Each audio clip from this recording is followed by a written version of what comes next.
These are 5 old legends from San Francisco de Quito, Ecuador. They come from one of the most historic religious places in the city, the Church and Convent of San Francisco. Some of these stories are about the devil. Others are about punishment, disappearances, and strange things people said happened inside the convent. And one of them is not meant to scare you, but to show why people believe that place was more than just stone walls and history. These are the legends of Cantuña, the Disappeared Friar, the Black Hand, the Skull of San Francisco, and the Miracle of the Fountain.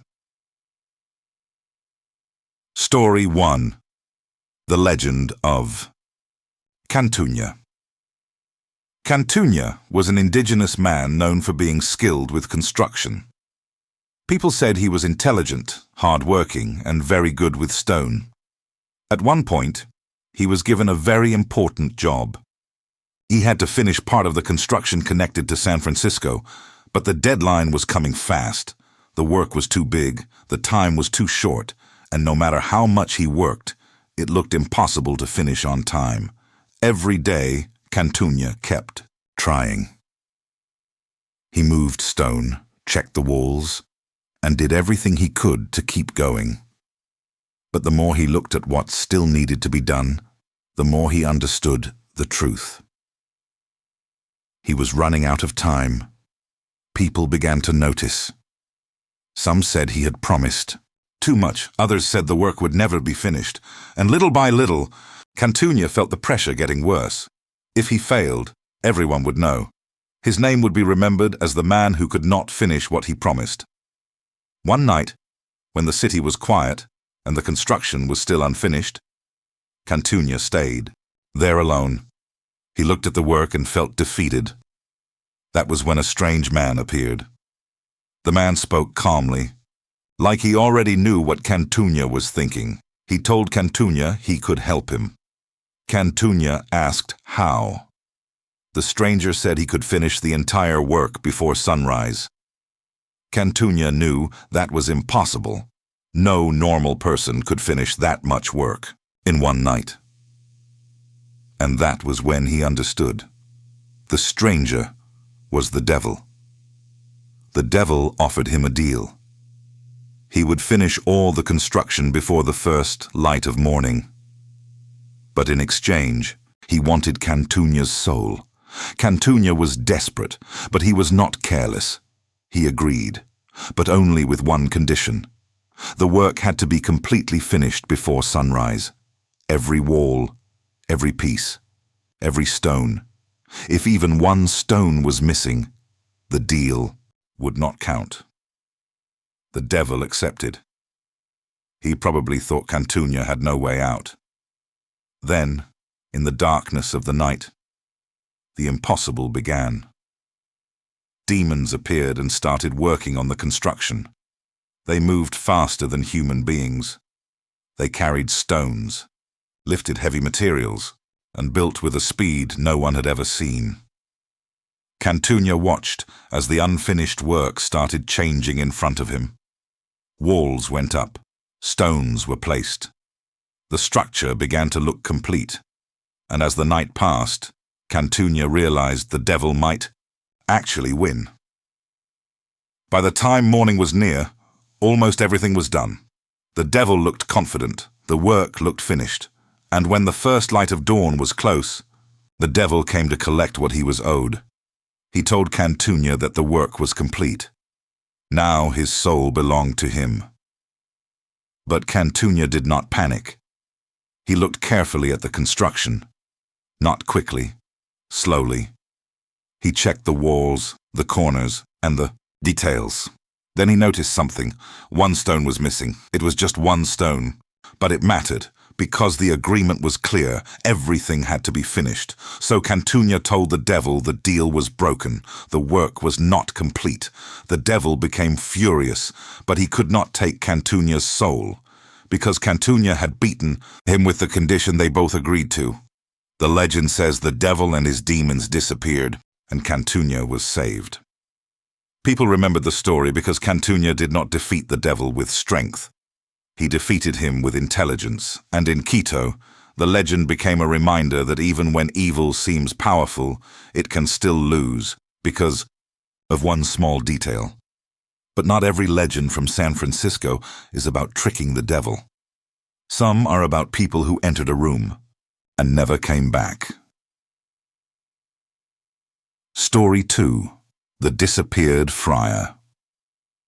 This next legend is about a young man named Benjamin. He was around 18 years old when he was sent to the convent, but he was not sent there because he wanted to become a friar. He was sent there because his parents did not know what else to do with him. They said Benjamin was rebellious. He did not listen. He disrespected people, and he acted like rules did not apply to him. His parents believed the convent could change him. They thought the friars would teach him discipline, respect, and faith. But Benjamin did not take anything seriously.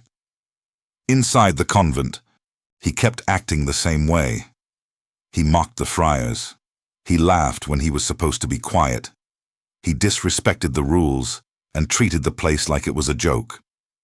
The friars tried to correct him many times. They spoke to him. They warned him. They tried to make him understand that he was inside a sacred place and that his behavior had to change. But Benjamin did not care. Instead of listening, he became even more disrespectful. Eventually, the friars decided to punish him.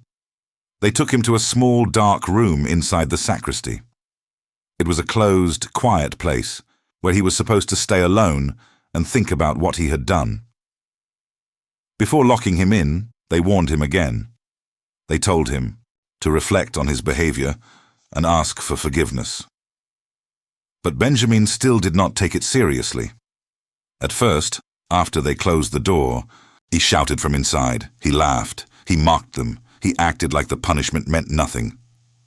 The friars left him there. Some time passed. Then the room became quiet. At first, nobody thought much of it.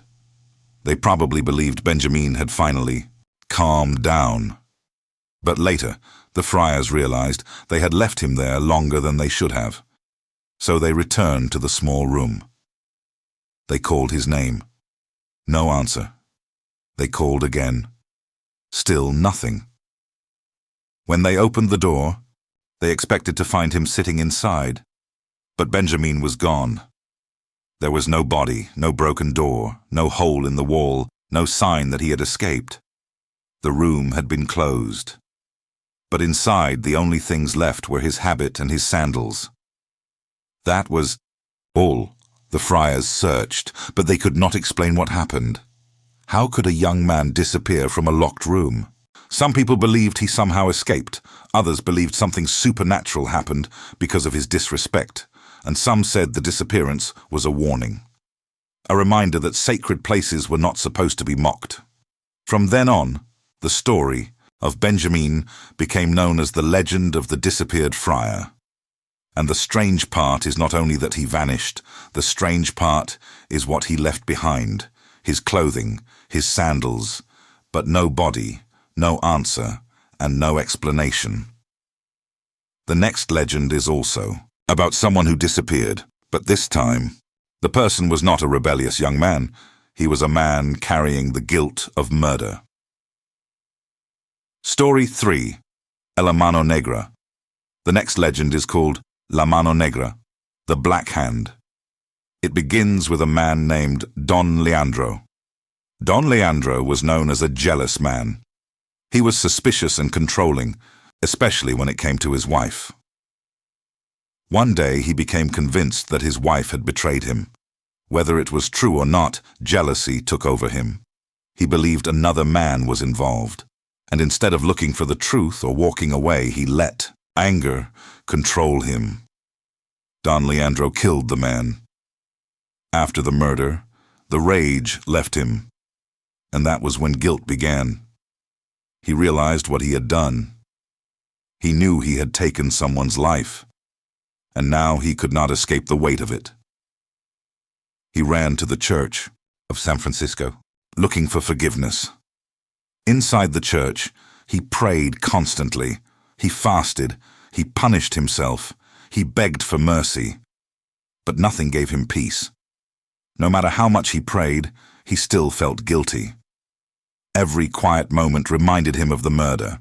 Every shadow inside the church felt like something watching him. One night, while he was inside the church, Don Leandro heard a strange sound coming from the sacristy. He looked toward the darkness. Then he saw it. A black hand appeared. It came from the dark and moved slowly, like it was calling him. Don Leandro was terrified. He could not handle what he was seeing, and he fainted. When the friars found him, he told them about the black hand. Some did not know what to think. Maybe guilt was making him see things. Maybe his mind was breaking because of what he had done. But later, the black hand appeared again. This time, Don Leandro followed it. The hand led him through the convent. He passed through corridors and walked toward an old locked room that had not been opened in a long time. When he reached the room, the door opened by itself. Don Leandro entered. Then the door closed behind him. The friars tried to open it, but they could not. They called his name. There was no answer. The next day, when they finally managed to get inside, Don Leandro was gone. There was no body, no sign of escape, no clear explanation. But on the walls, they found dark marks. People believed the Black Hand had taken him because of the murder he committed. Some said it was punishment. Others said it was his guilt becoming real. The legend stayed alive because of the image it leaves behind. A man hiding in a church, begging for forgiveness. Black Hand appearing from the darkness, a locked room opening by itself, and then nothing. Don Leandro disappeared, and no one ever found him, but San Francisco had another legend that happened late at night. This one was not about a hand. It was about a skull. And that's where we stop for now. The skull of San Francisco and the miracle of the fountain are coming next. Some places don't have one legend, they have many.